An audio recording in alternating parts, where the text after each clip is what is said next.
Everyone, how are you today? I'm happy to hear that all of you are good. Before we proceed our discussion, allow me to introduce myself. My name is Sir Edsel Barilla, a proud Bachelor of Technical Vocational Teacher Education, major in Automotive Technology. Before we proceed, I want you to watch the video clip and later on we will try to analyze what is video all about. A few years ago, I started to watch the teachers around me passing me. It got more intimidating once the computers came. I felt as though if I couldn't get this, it would be time for me to retire. My mother didn't receive much of an education. Because of that, she wants me to achieve great things. So each objects have their own values, different values. At my house, I have 6 sisters and 3 brothers. Having lots of siblings is quite fun, but it's not peaceful.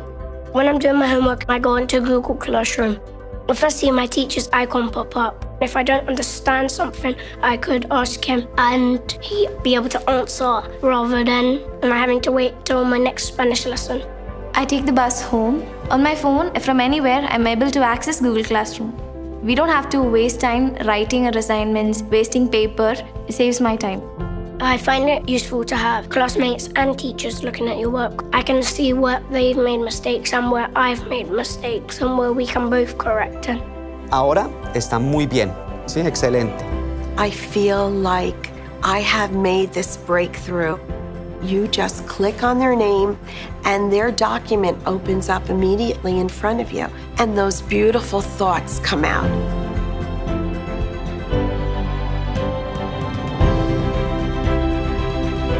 I want to become a software developer. I would like to get the qualifications for a judge because they help people out and stand up for people. I want to be good my whole entire teaching career.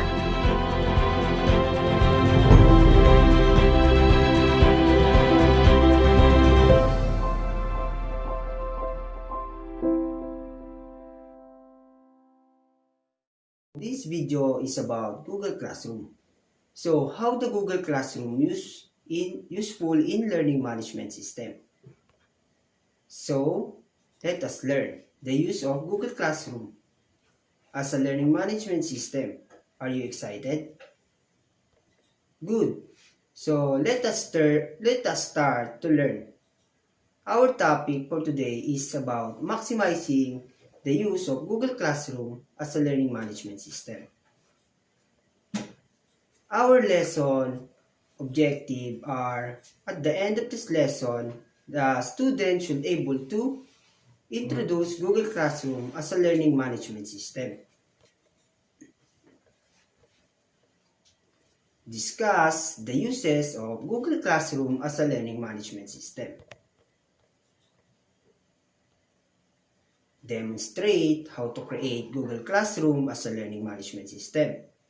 And show how to create a sample classwork on Google Classroom. Objective: value the importance of Google Classroom as a learning management system. I know that all of you are already familiar to Google Classroom because this learning management system are very useful in education. But let us give a deep knowledge about defining what is Google Classroom. According to Luke Edward, Google Classroom can make a teaching and learning easier for students and teachers. Since this is Google Power is constantly being updated with new features and resources to make it better for teachers to use, you already get to access a lot for free to use tools which can help to make teaching better, simpler, and more flexible. Second, Google Classroom is a suite of online tools that allows the teacher to set assignment, have work submitted by student, to mark and to return graded papers, Google Classroom has gotten far wider use as a teacher. Quickly implement a paperless instruction. Third, teacher can make announcements that go out to this entire class. Any announcement can be set either remain like statement or it can be adjusted to allow the two-way communication for students. Different uses of Google Classroom. And what are those? Use of Google Classroom is Stream. Stream is a really social part of the class.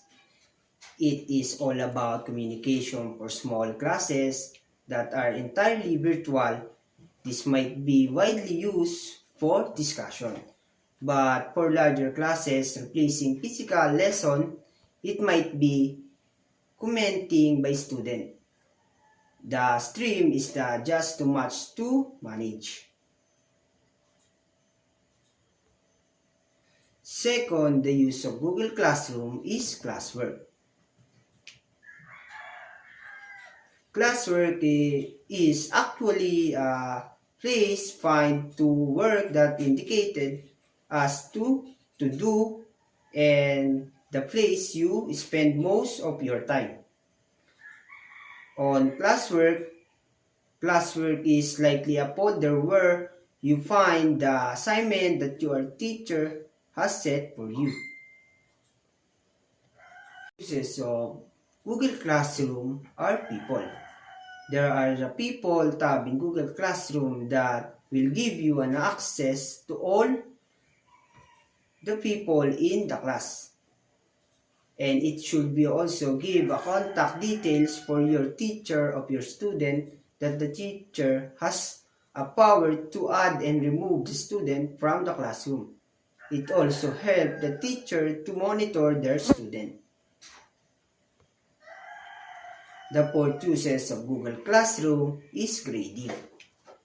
Grading Classroom is a completely education platform, so it includes the ability to grade or mark work in the fourth tab. From some students, this will provide essential feedback and place to track progress that naturally the grading system won't fit it with all classes or schools that are using the Google Classroom platform. After having a knowledge on different uses of Google Classroom, let us now create your own Google Classroom. So let us do it. Good day, class. Now we will go on to demonstrate on how to create a Google Classroom as a learning management system. First, you need to search your Google Classroom and find the Google Classroom. And if you already have a Google Classroom, just sign in your account or Google account on this Google Classroom. If you are not already have a Google account, just create a Google account for you to create a Google Classroom.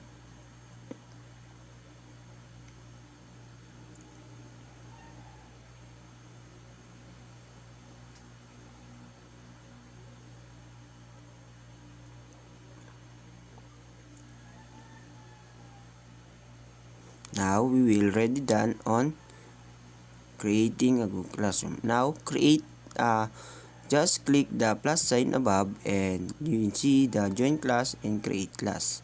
Click the create class for you to create your own Google Classroom. Check and click the continue. After clicking the continue, fill up this information.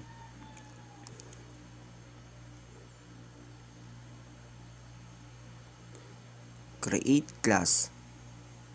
Class name, section, subject, and room.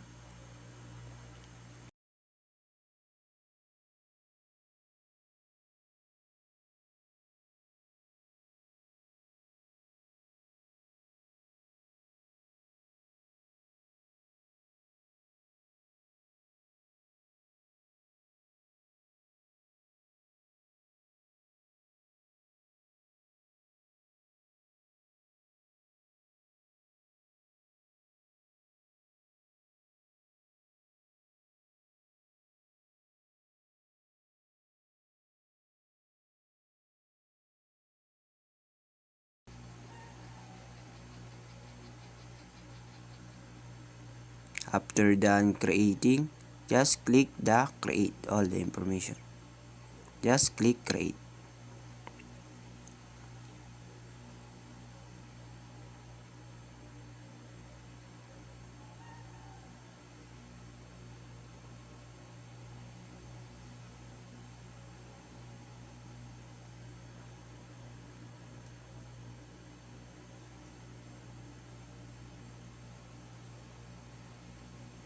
Now, we will already done on creating a Google Classroom as a learning management system.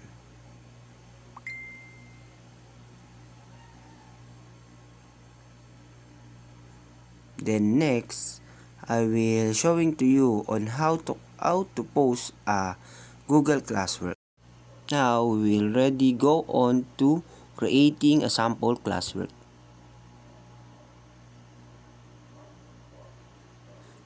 Then, as you can see, just click the create button.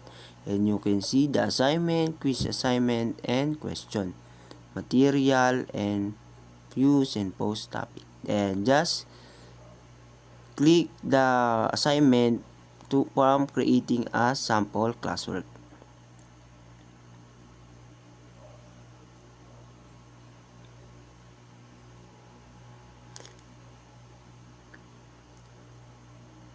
Now, we already see the creating assignment. From creating assignment, you need to fill up the title, the instruction, if you have an instruction for your student activity or sample classwork. From creating a sample classwork, just fill up this all information.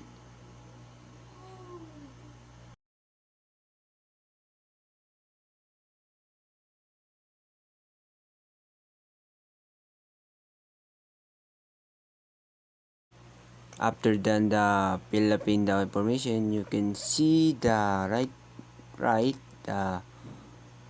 all information to adjust the grade, time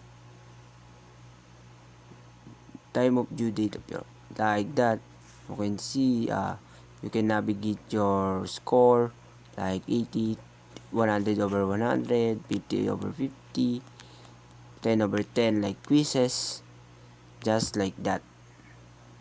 Also, you can adjust the due date or time, or you can set as an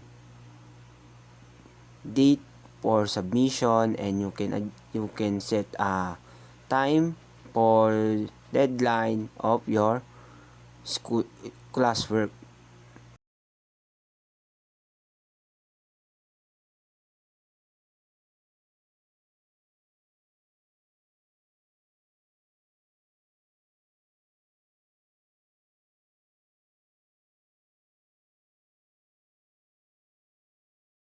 Then after done all information, you can check all the information is good and click the assign. I'm done. As you can see, you already done of creating a sample classwork. You can see on this classwork like that, and you can see this also in stream like that.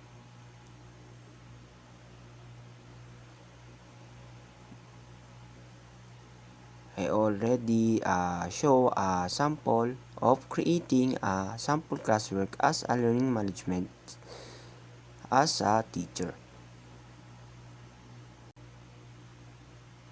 And now, thank you. As remember, the Google Classroom as a learning management system are very helpful in our education. It has so many uses that will help the educator to give their student better learning experience. So, are there any questions? So, that's all for today. I hope you learned something from me. Thank you.